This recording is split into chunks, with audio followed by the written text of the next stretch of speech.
এরকম কাঁটা সমৃদ্ধ গাছ আমি জীবনে কখনো দেখিনি।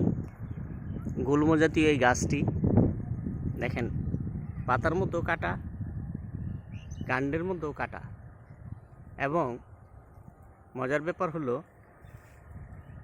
এই গাছের ফলের মধ্যেও কাঁটা। দেখেন কি ধরনের কাঁটা, একদম মানে কাঁটায় পরিপূর্ণ ফলটা। ফুলের গোড়ালিতেও কাঁটা, অর্থাৎ হাত দেওয়ার উপযুক্ত না, এবং কাঁটা এমন ধারালো, হাতে লাগলে একেবারে কপুকাত পুরা।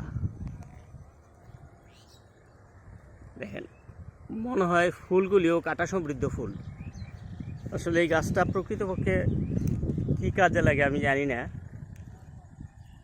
আমি ধরতে পারছি না গাছটার মধ্যে আমি হাত দিতে পারছি না। দেখেন ফলের মধ্যে কীরকম কাঁটা, এটার সমস্ত কিছুর মধ্যে কাঁটা, পাতায় কাঁটা এবং কাণ্ডের মধ্যে প্রচুর পরিমাণের কাঁটায় সমৃদ্ধ এই গাছ। আপনাদের এলাকায় এই গাছ যদি থাকে, কী নামে এই গাছটাকে ডাকেন অনুগ্রহ করে কমেন্টস করে জানাবেন। ধন্যবাদ এতক্ষণ এই কাঁটা সমৃদ্ধ গাছটি দেখার জন্য। আসসালামু আলাইকুম।